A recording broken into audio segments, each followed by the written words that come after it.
The Crystal Rogers case is unlike anything I've ever covered before because it truly affected an entire community. It changed Bardstown forever.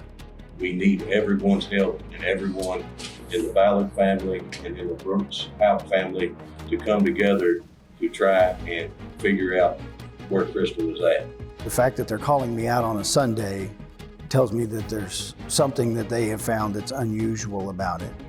It is quite literally a story years in the making, a missing young mother, and a case the world would wait a decade to see how it ends. I mean, as far as I know, she's a well-likable person. I can't think of anybody who would want to harm her. The theory was that the family was somehow involved. If something has happened to her, it wasn't because something he did.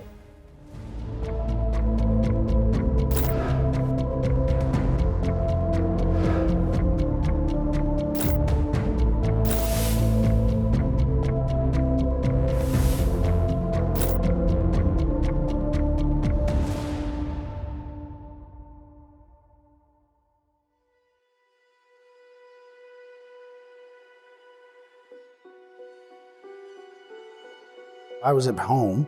It was July 4th weekend. I was not on call that day, but the detective that was on call on his way to the sheriff's department to assist had a vehicle collision, and so they called me. By the time I'm on my way, they have discovered that her vehicle is abandoned. Crystal Rogers was a mother of 5, and over 4th of July weekend 2015, suddenly she stopped answering calls. Her daughter was one of the first people who tried getting a hold of her and couldn't. So she contacted Sherry Ballard, who was Crystal Rogers' mother, asking if she'd heard from her, and Sherry hadn't. And initially, Sherry wasn't too concerned, but it was unlike Crystal to not be in constant contact with her children and her family members. The mother of Crystal Rogers then files a missing persons. At that point, there's really no evidence of any foul play. It's unusual that they would call a detective on a missing persons case, so you'll most immediately understand that there's something about the case that isn't sitting right with the deputies that are there taking the report. Yesterday afternoon at approximately 3 o'clock, a family member came to the sheriff's office to report that they believed that Crystal Rogers was missing. Shortly thereafter, another family member found Crystal's car near the 14-mile marker on the Bluegrass Parkway. It raised a bunch of concern because a tire on the vehicle was flat. The keys are in the ignition. There's a cell phone and a purse in the passenger seat, which is very unusual.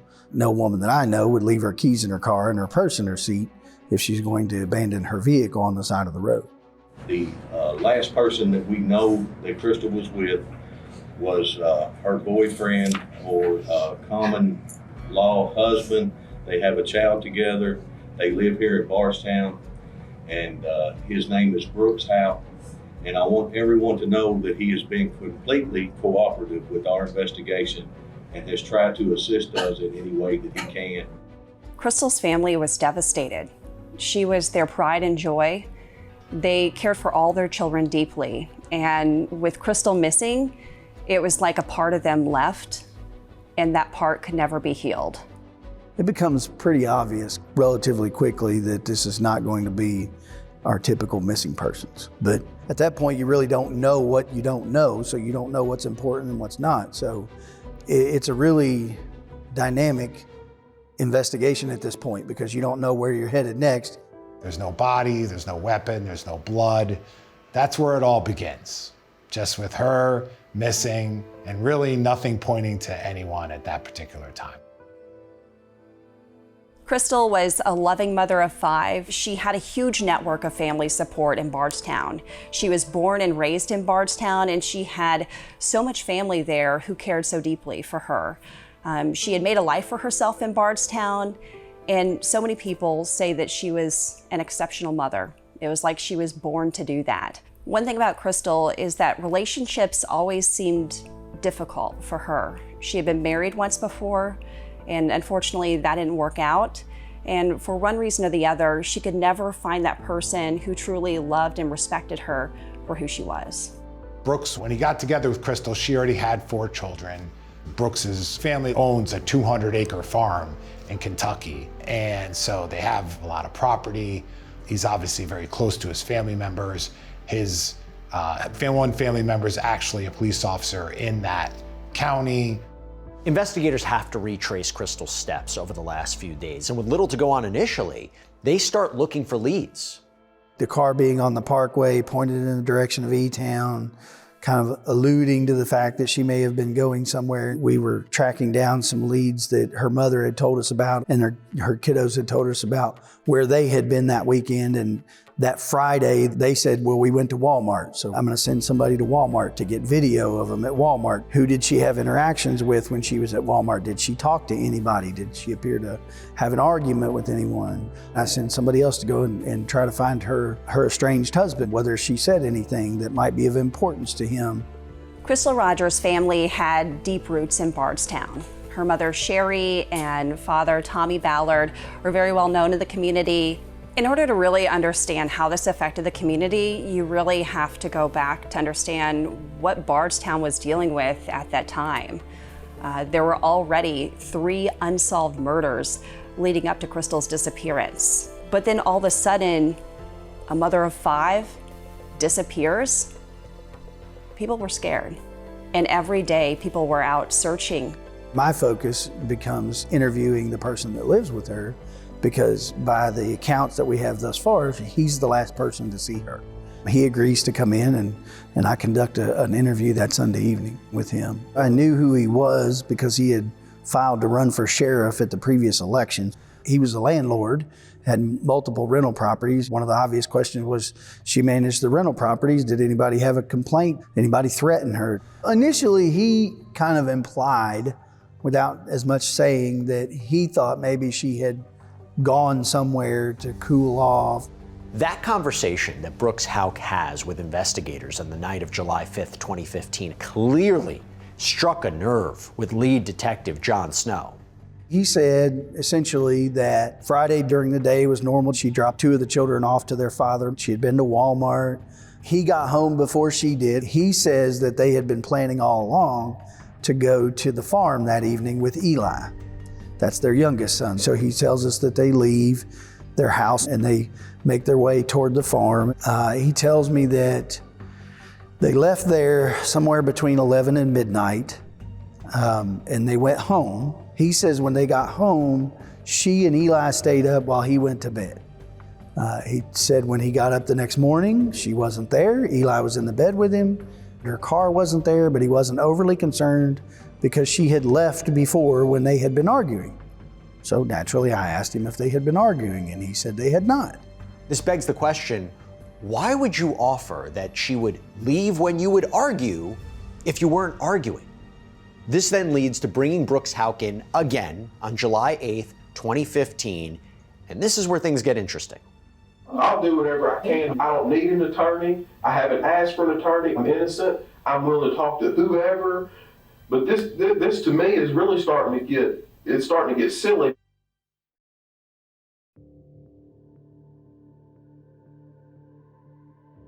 I asked Mr. Houck to write out a statement about everything that he does that weekend, particularly that Friday.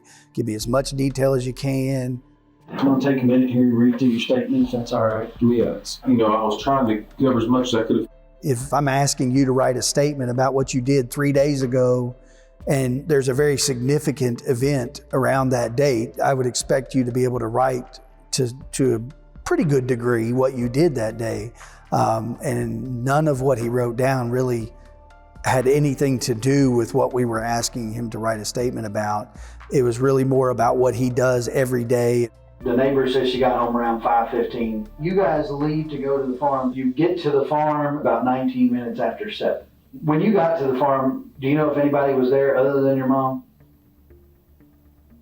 I don't know. We didn't stop up there. We went straight down there. We were going there to feed the cows. And he said when they got to the farm, they saw his mother, Rosemary Houck, who lives at the farm. He said they didn't talk to her. He tells me that he and Crystal and Eli go walking around, which is kind of odd because it's been raining that night. It was pretty wet. So you guys, you've taken your walk and you're leaving, looking at the video Looks like it's about 5 minutes till midnight. All right. To me, it seems a little late to be out on the farm with a 2.5-year-old. It's still wide open, and Really? and any night he's so used to sleeping so later in the morning. You said you went to bed first. She stays up. What's she doing? She's just on her phone playing. I don't know what game, but she normally plays a game. Later investigators would put a hole in that story. We would later find out that her phone had been powered off for a while at that point. His information that he gives to the police about where he was during and after the incident is contradictory. It is not sequential. He is very much all over the place when he explains what he was doing that weekend. Saturday morning. You went to the farm. Any idea how long you were out there? Yeah, usually on Saturday I'm not in any kind of a rush. Did you eat lunch out there? I don't know if I ate lunch there. I know I ate supper out there at Fagan's house that night because he had everybody over there at his house, at my mom's brother's house. Do you go home? I think we rode with my mother over there. Then I went home after that. And it turns out, according to Brooks, the day after she's missing, he's at some sort of 4th of July party with his son. One would think that in this crisis situation, he would not be partying with fireworks and hot dogs. He would instead be looking for his girlfriend. Did you go anywhere else after you left Mom's house before you went home? Not that I can remember. I'm not asking you to recall every detail of your life, brother. And I realize that it wasn't a big deal for her to be gone for you, but most people can remember, most of the things they did during the day. I don't know if it was her mother. I met her mother at the gas station somewhere. One of them days, her mother, Sherry, I pulled in there to that Murphy station. And then Sherry came up there to my window and asked me if I'd seen Crystal. And when you told her, I haven't seen her, don't know where she is, and she just said, okay. She said she was going to go to the police station. Do you think you talked to Sherry the same day they reported her missing? She said something. Yes, she said, yes, the day that, yes. Had you and Crystal ever talked about breaking up? I mean, obviously we have fought just like any other any other couple. It has been at times a stressed relationship. I'm not here telling you anything other than that. We loved each other very much, and that right there is the bottom end of it.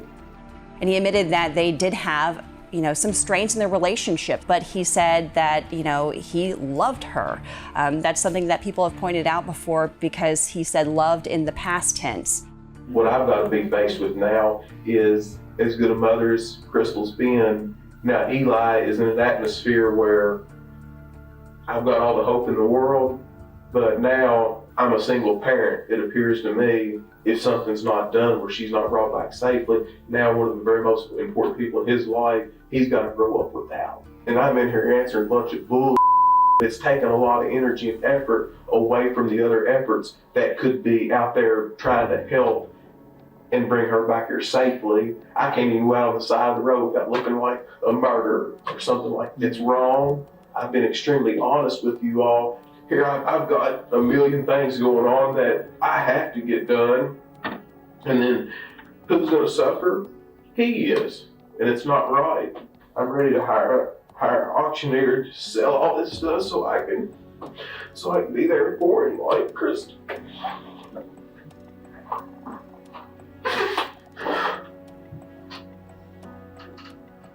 And there was the question of, well, why would you sell off your things if you think she's coming back?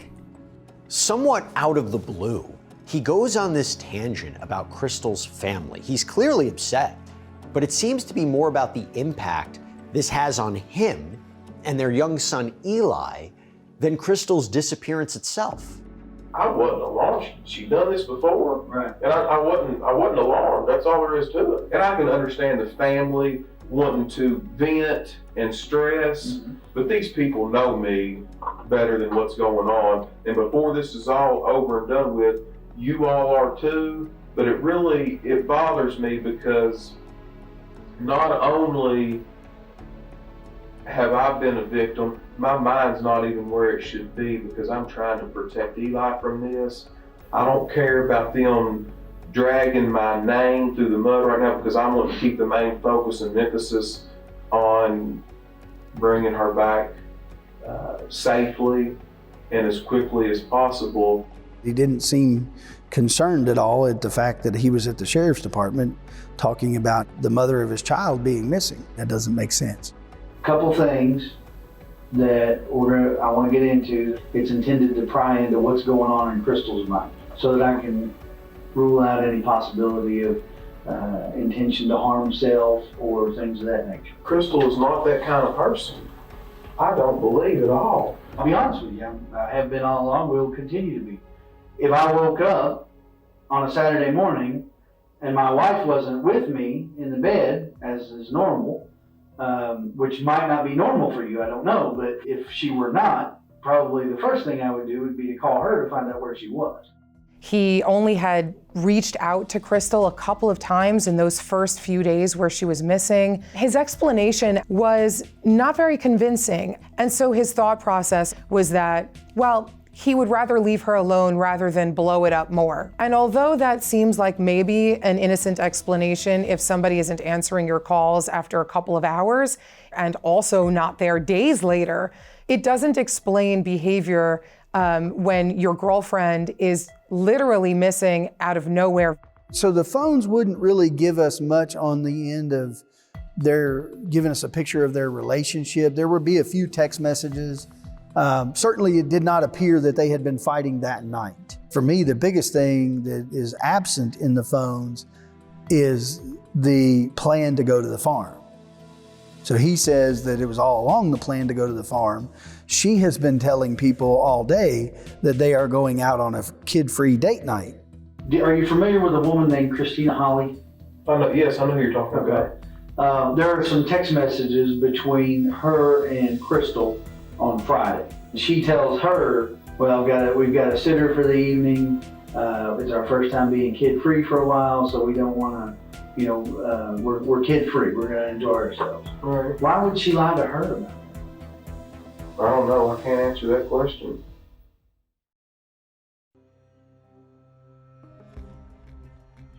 As far as you know, you all did not have plans for a babysitter that night. No, absolutely no. The plan was all along for you guys to go to the farm? Yes. Okay. She is telling people that this is the first time they've had a date night in a long time, and she's really excited about it. He says to us that that wasn't true, that she only told them that so that the other children would not be jealous because they were going to spend time with Eli alone. Well, that would make perfect sense, except for she told her best friend that, who wouldn't care one way or the other. There's some discrepancies between what law enforcement is learning from Brooks versus what they already know from Crystal's family and friends. He is the only one around right now who's able to tell the story of what happened over the last few days. But with text messages and witness accounts, something's not adding up. So detectives, they build a timeline. And key to that timeline is cell phone records. One of the things that shows up as odd is a phone call around midnight on Saturday morning. I asked him about this and he seems genuinely surprised. I can see it on your phone logs and on Saturday morning. There appears to be a phone call around midnight. Do you know who that person was that called you around midnight? Do you remember taking a phone call? Yeah, look at my phone, but I don't remember that. You don't remember getting a phone call on the way home? It was a pretty short phone conversation. It's kind of unusual to get a 13-second phone conversation at midnight. It was just a second. I want to get your phone and look that phone number up. All right. So at the time, all I had was the phone number. So I said, who is this phone number? He said, I don't know, let's call it. Just call it.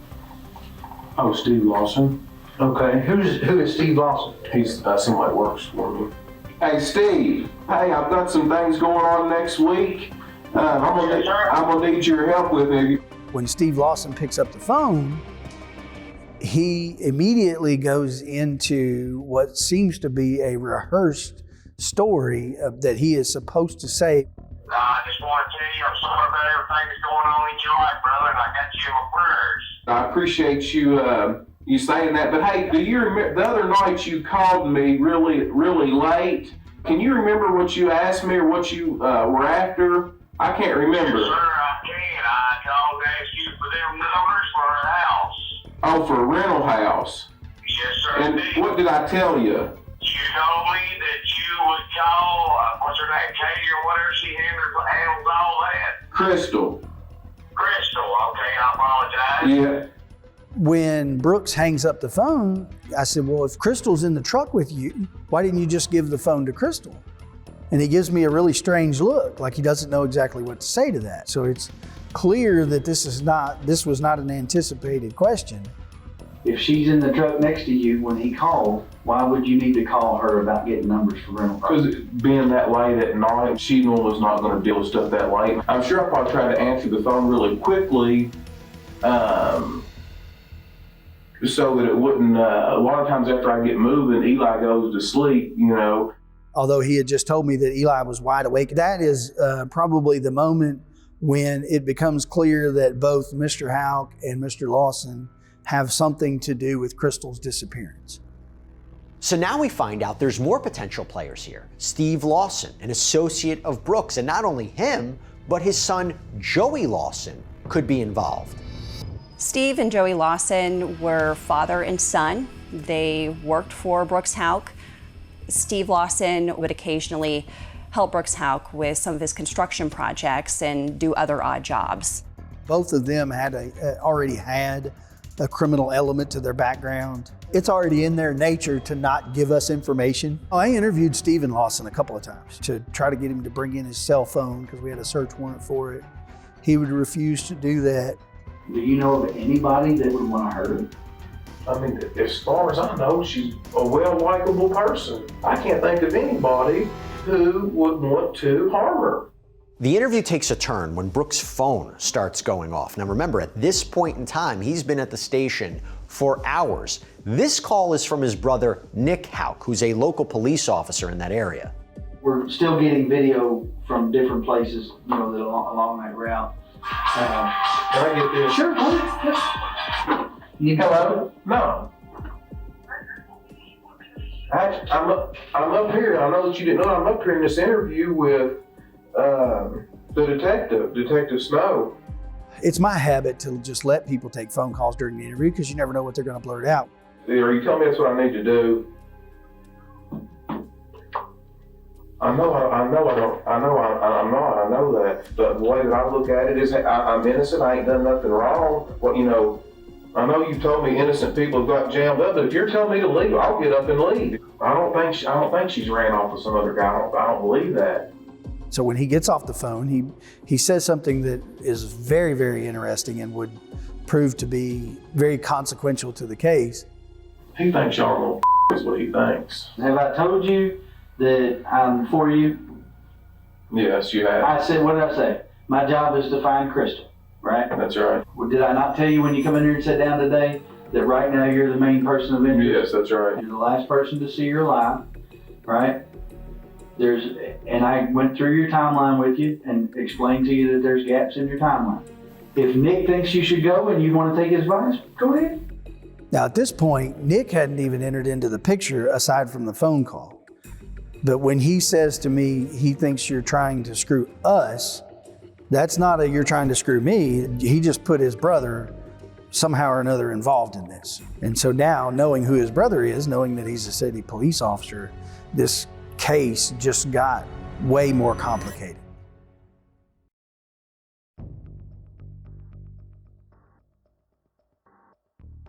This case is getting more and more complicated by the hour, and Brooks Houck is becoming the prime suspect, but there's still so many unanswered questions. So now detectives have to verify or refute the things that Brooks is saying, and one way to do that is by administering a polygraph test. Investigators will sometimes use polygraph tests to kind of determine whether something somebody is telling them is accurate or misleading or a flat out lie.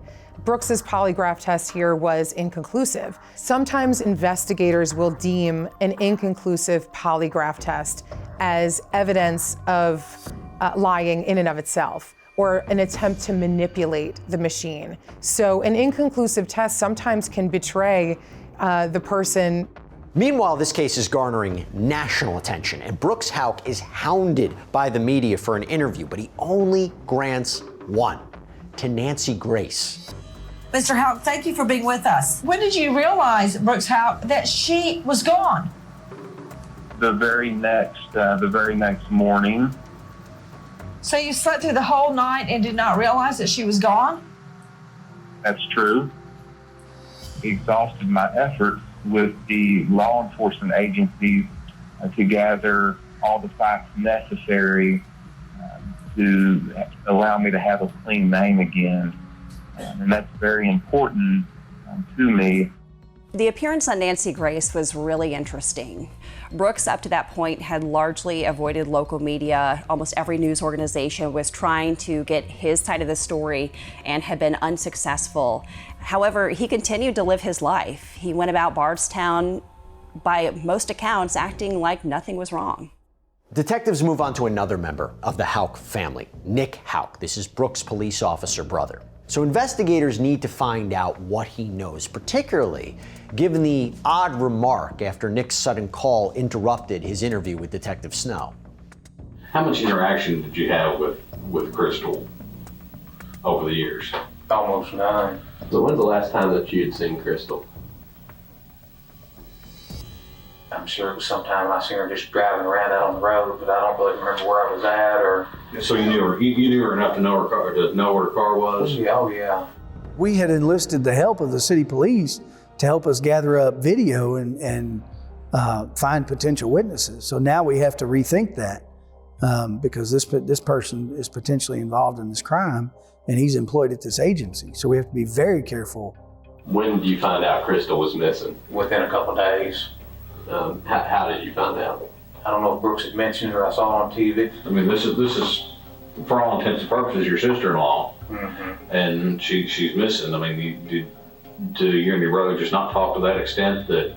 That's kind of bad, isn't it? You would think if he was really, concerned that he would, hey, my brother's a police officer, he knows what to do. Let me call him and see what's going on. Yeah, it's not like that. I see him on the road and that's about it. Everybody's kind of like pointing the finger at him. At this point, it doesn't matter what he does, he looks like the bad one, so. Here's the problem. Days earlier, Nick called Brooks telling him to leave his police interview, and now he's saying we're not that close. I'm sure these investigators are confused, and rightfully so. They're probably scratching their heads and saying, well, which is it? This conversation with Nick Houck opens up a whole different can of worms. They want to figure out, was he involved? And if so, to what extent? Friday night the 3rd, I think, was the last time that anybody said they saw her, right? Mm-hmm. Where was that at? Do you know? I think somebody said it was at Walmart. She goes missing on Friday. Saturday's the 4th. Sunday's the 5th. Yeah. So that's when she gets reported missing. Mm-hmm. And he never called you for any advice on what to do? No, he's so busy, we don't hang out much anymore. Nick is an interesting character because he's both law enforcement and a potential co-conspirator. Police obviously wanted to zero in on whether he was influencing the investigation. Do you remember when he was interviewed? Oh yeah. Did you make a phone call to him when the SO was interviewing him? Yes, I did. Why did you call him? Well, just basically, Brooks is a really cooperative guy, and obviously at this point you want to be cooperative, but you also want to protect yourself. Nick was also confronted about his own whereabouts and potential involvement in the case. He, like his brother Brooks, gave inconsistent answers. So you all have said you've been out to the farm and do y'all go out there together to work, or do you? When was the last time, I guess, you and him were out there together? We run into each other out there. Did you go out there together? Did you meet him out there? No, I didn't. He was just happened to be out there. Do you remember going out to the farm the evening of July the 8th? I don't. That was incidentally the same night that your brother was interviewed by police. What if the cameras would have caught your car following Brooks? Wouldn't surprise me. Was there a time that you all both went out there at the same time for a specific reason? Not that I recall. Do you remember that night? No, really, I don't. What went on while you were out there at the farm? Yeah, if I knew, I'd tell you. You arrived together and you left together. We know that. When he said that he either was or was not in certain locations at certain times, police were able to retrieve surveillance video of Nick being in certain areas like the farm. Those types of inconsistencies are problematic for Nick. We took Nick's police car at the behest of the city police department, and ultimately I would get a search warrant to have it processed. What do you normally keep in your trunk? I've got a cardboard box back there. There's many forms. There's a PBT, fire extinguisher. When the PD took your car from your house, what was in the trunk then?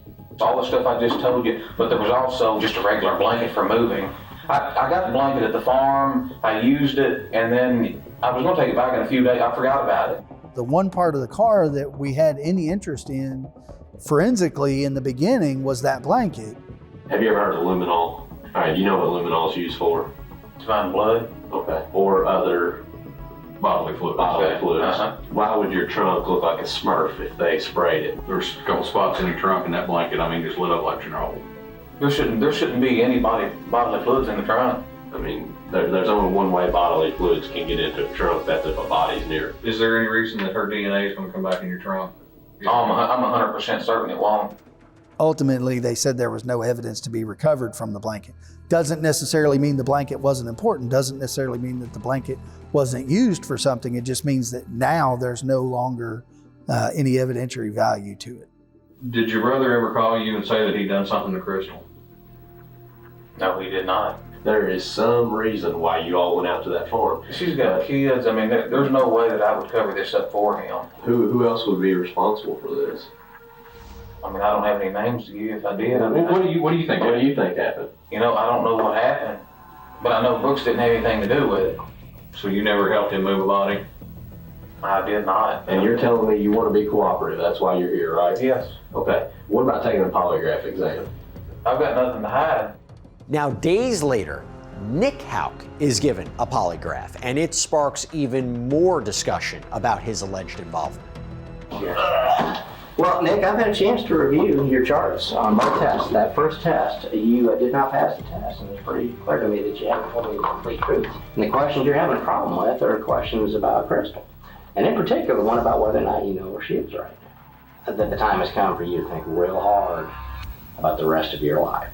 That's results on your test. Deception indicated, 100%. And it's at that point that he got really defensive. Whereas we saw Brooks Houck in his interrogation being calm and almost nonchalant, Nick was the exact opposite. You can demonstrably point out through forensic evidence already that things that you told us about where you were at various times are demonstrably not true. You can deny, that's fine, that's what people do. They immediately circle the wagons and start to, out of self-preservation, we all... Man, let me just cut you off. Do we need to take this any further? I would like to take it to the truth. You're talking crazy. The accusations you're making. Yeah, I'm saying you're involved in this. Absolutely not. I'm talking to someone who's a family member, essentially, is missing and possibly dead.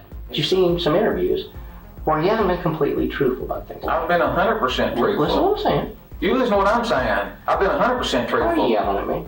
Well, because you're telling me I'm lying and I know I'm not. I know the truth. And if you don't want to believe it, that's your issue. It's not mine. I showed you. Dude, I don't give a what your computer said. Okay? I think you do. Then why are you getting so angry? Because you're calling me a liar. That's why. You're calling me a liar. He was not happy about being questioned by them. Pretty much kept running around in circles. What we would ultimately get out of that is the polygrapher would tell us that he believed that Nick was involved and that they had disposed of Crystal's body. It was enough for him to no longer have a job at the police department. We had an administrative hearing concerning the employment status of Officer Nick Houck. The mayor's been considering the evidence. Earlier today, he issued a final order, and that order terminates Officer Houck from the Bardstown Police Department. In a case where you don't have a body and you don't have a murder weapon, you don't even really have a crime scene, I felt like we had a really good circumstantial case. In the Commonwealth of Kentucky, the Commonwealth attorney would make the determination typically as to whether or not you're going to charge this individual, especially in a case this big. I felt like we had a good enough circumstantial case to prosecute it prior to my retirement. He did not. They weren't really able to charge Brooks or the Lawsons or any of those people. There's no body, there's no DNA evidence anywhere, really. There's no evidence that there really a crime was committed at all. This case comes to a standstill for months. There's little to no updates, no movement in the investigation. And about a year after Crystal's disappearance, there is an incident that raises a lot of questions. When Crystal disappeared, no one searched harder than her father, Tommy Ballard. November 19th, 2016 is a day in my career I will never forget. When we learned that there had been an incident in Bardstown, our hearts sank. Tommy Ballard was going hunting with his grandson. They were just getting out of the truck, and all of a sudden, a gunshot rang out. And that single shot went through Tommy Ballard's chest and killed him. It is still, as far as I know, still a very open case and being actively worked by the detectives at the Kentucky State Police Post. I think everyone believes that it's connected to Crystal's case. Naturally, there was speculation that Crystal's father's murder could have been connected to her disappearance. Was he maybe onto something? Through Tommy's efforts to try to find answers in Crystal's case, one of the things that he uncovered was a tip that proved to be really critical. People would go to the Ballards with information. We got the tip early from Crystal's brother. He says, hey, these guys saw this white Buick parked in the woods next to the farm the night that she goes missing. We don't really know how it fits into things in the beginning. Tommy puts out a Facebook post, hey, we need to know about this white Buick. So it doesn't become urgent until we find out, kind of by happenstance actually, that it belongs to a family member of the house. What we would later figure out is that Anna Whitesides, who is their grandmother, owns a white Buick. Shortly after we find out about her owning the white Buick, Nick takes her to Louisville and gets rid of the car. And I know the community really wanted us to hurry up and charge someone. Calling someone a suspect is one thing. Accusing someone of homicide is another thing.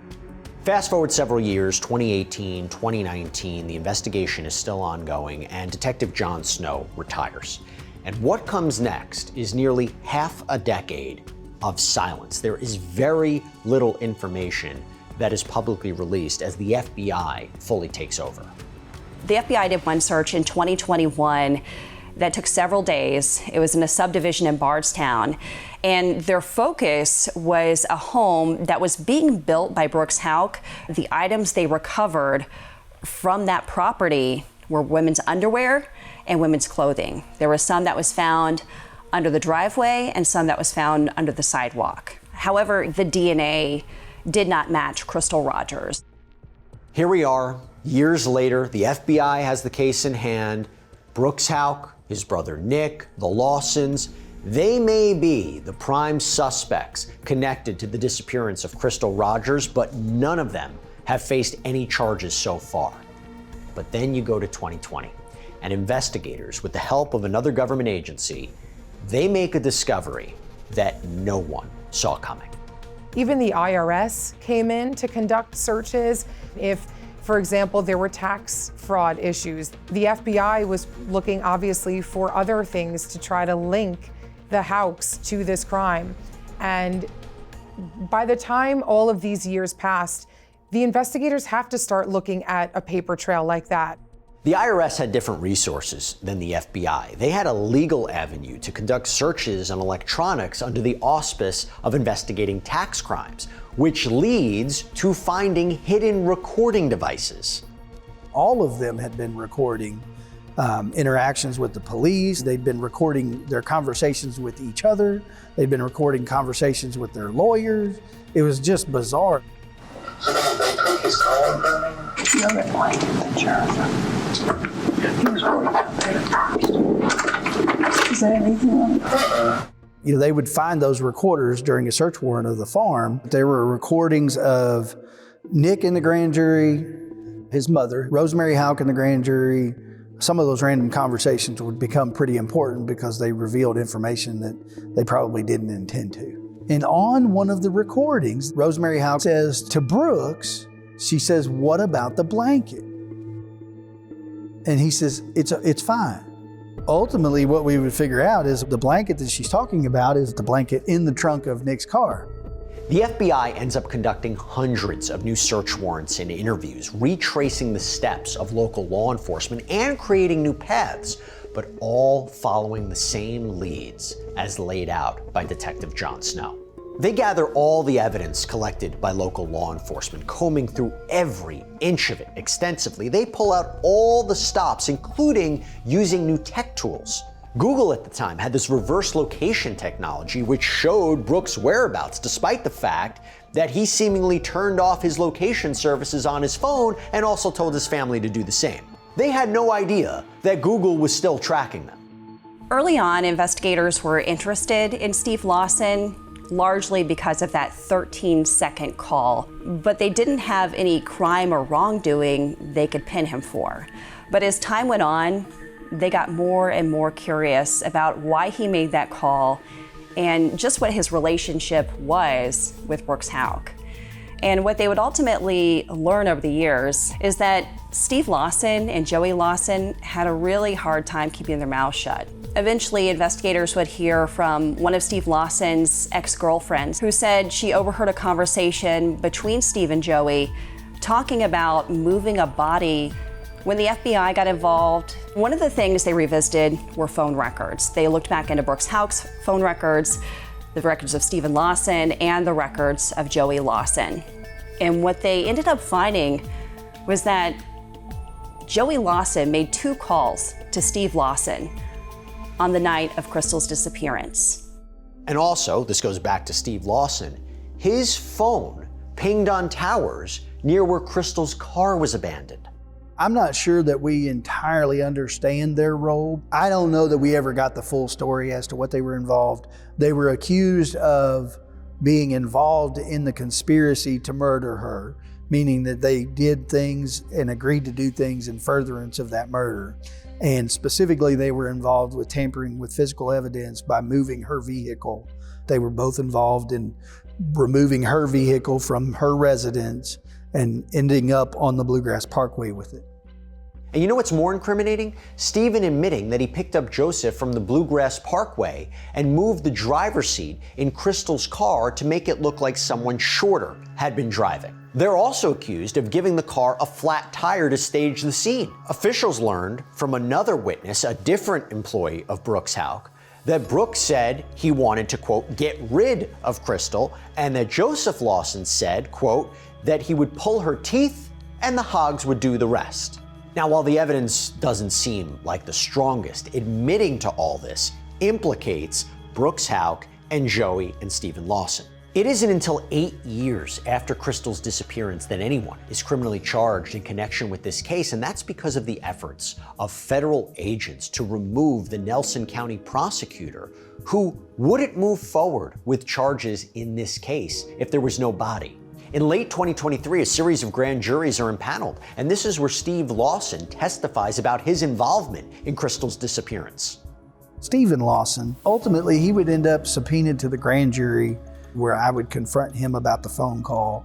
And he really kind of plays it off and tries to act like he doesn't know what phone call. And then he's like, oh yeah, I remember talking to him about it. Without knowing it, he really kind of gives away his involvement in it by trying to be cagey about the nature of the phone call. And then there is a special grand jury that's assembled for the sole purpose of indicting Brooks Houck. In early September of that same year, Joseph Lawson is arrested and charged with conspiracy to commit murder and tampering with evidence. Brooks Houck is then indicted for murder and tampering with evidence. He's held on a whopping $10 million bond. 3 months later, Stephen Lawson is charged with conspiracy to commit murder and tampering with evidence. But it is important to note that as of this recording, neither Nick Houck nor Rosemary Houck have been officially charged in connection to this case. You're glad of it, but it's also scary because you know now this begins what is either the beginning or the end of this case, right? You know that one way or the other, this case is going to come to a resolution, and it may not be the way that you think that it should, which is obviously with the guilty verdict.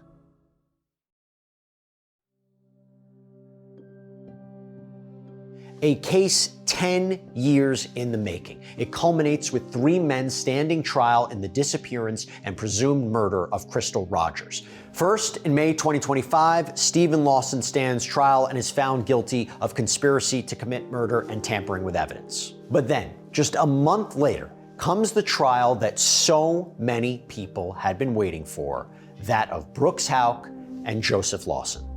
This is a sad case. Very sad. A young woman, 35 years old, with 5 children, disappeared. They didn't go out to romantic get-together at 12:15, 12:18 at night. Brooks Houck is moving from the Houck farm to his home, that she wasn't in that truck. She wasn't going home with them. We believe the evidence will show from your God-given common sense that she's died, and died at the hands of cruel murder. As long as this investigation took, and as complicated as this case was, it was very important for the jurors to understand what are the different roles of the players here. Brooks Houck, his brother Nick Houck, and of course, Joey and Stephen Lawson. Did you ever hear any conversation between Joseph Lawson and Steve Lawson as it relates to Crystal Rogers? Yes. I overheard Steve Lawson and Joey Lawson talking about moving a body at the Houck farm with a skid steer. There was a lot of new information that came out during the trial.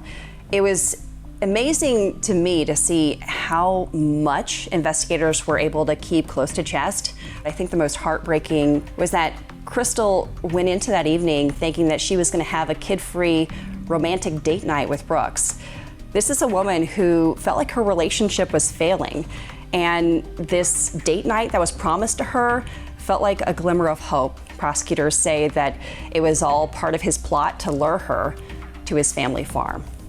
The whole time that I lived there, I never seen Rosemary or Nick at the house. And that week Crystal went missing, did you see Nick at the defendant's house?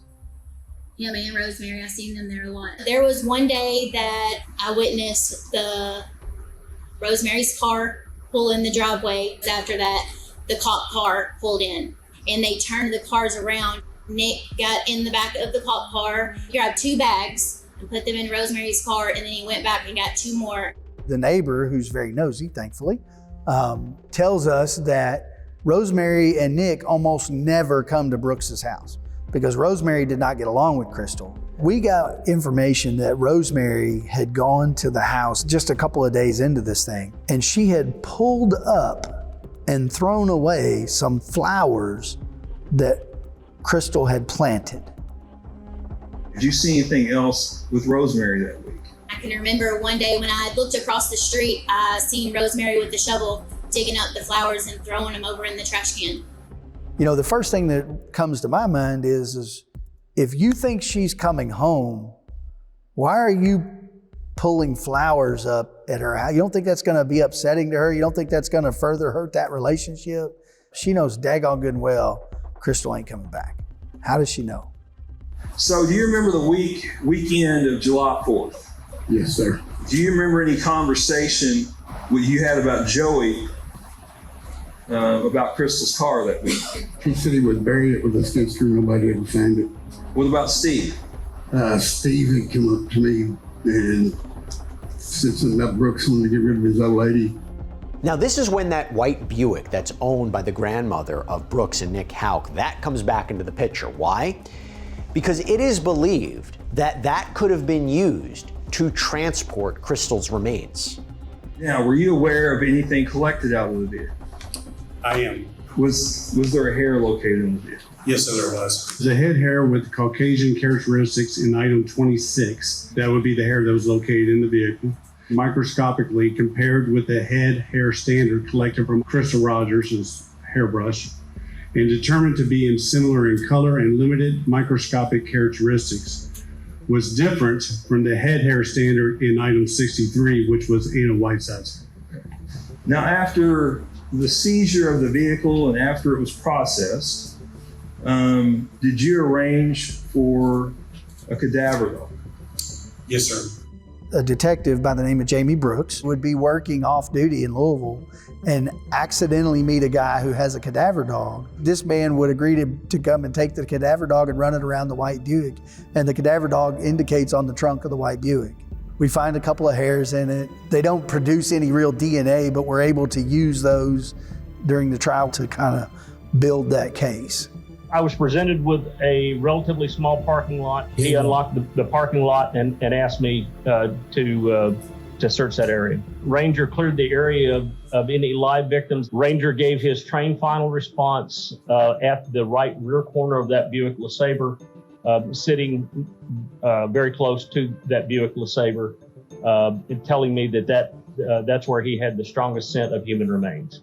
Not only did the evidence stack up against Brooks Houck forensically, but court documents suggest there was a motive here, that he'd allegedly had an affair just a month before Crystal disappeared.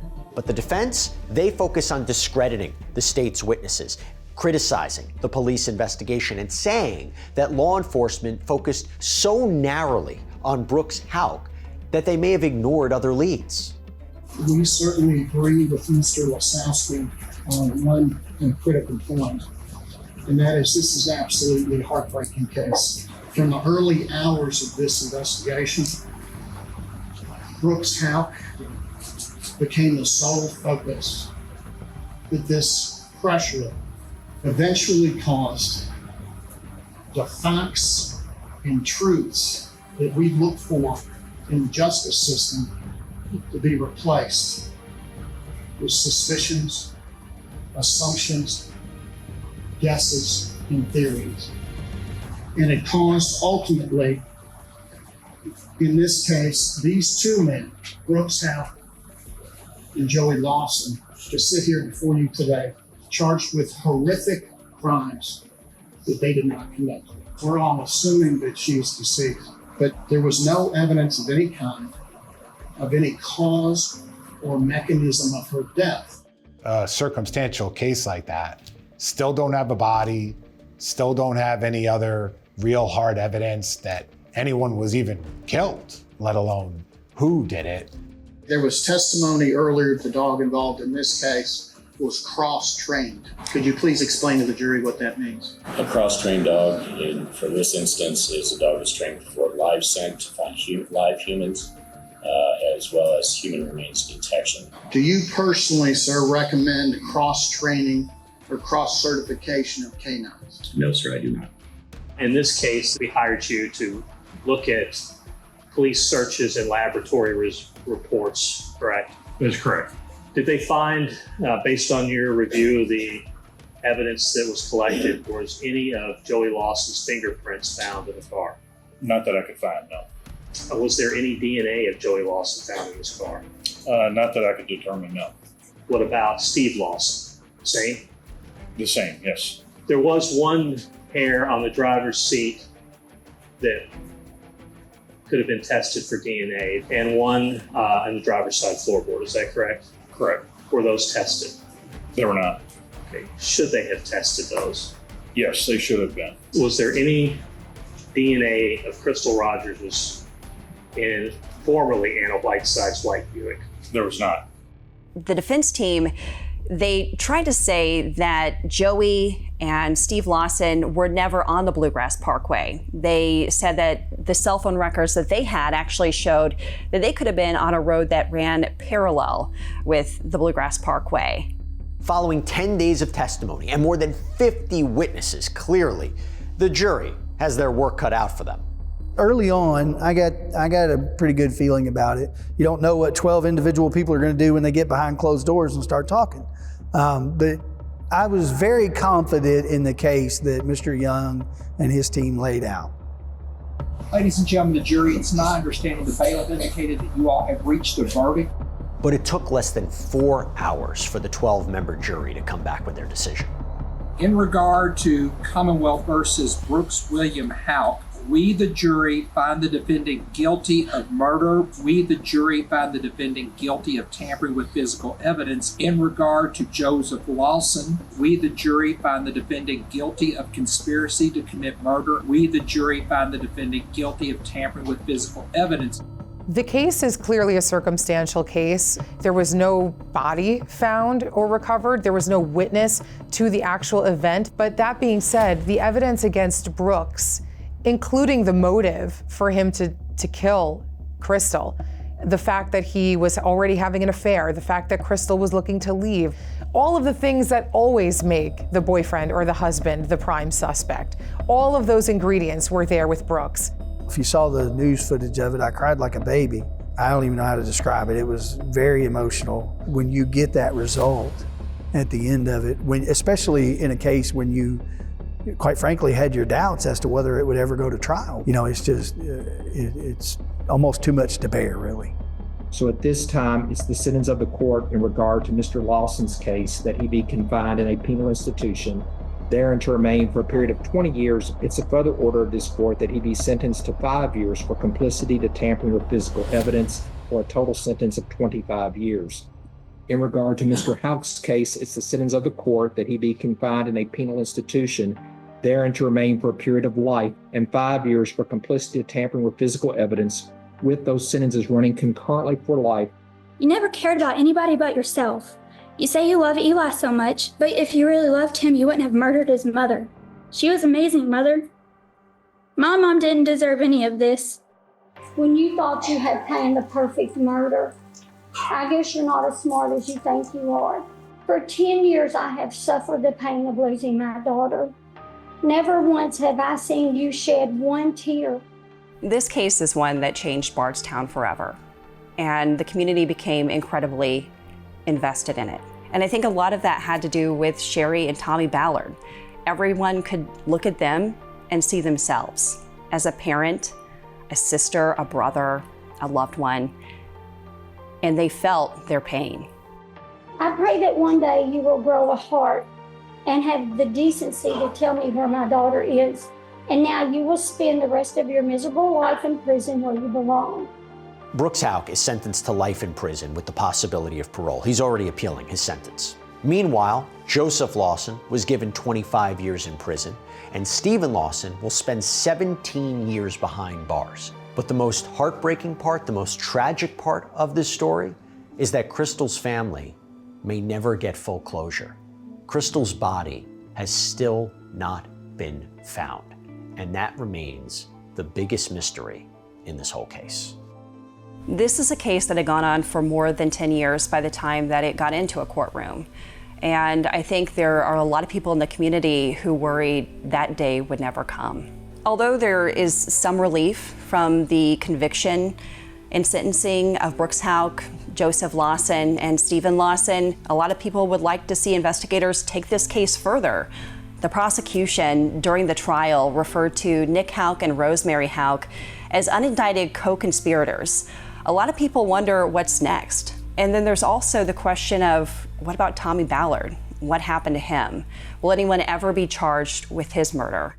I think the community as a whole is healing from it since the convictions. I think there's still a lot of unanswered questions which may or may not ever get answered. And that's hard to face, that we may never know.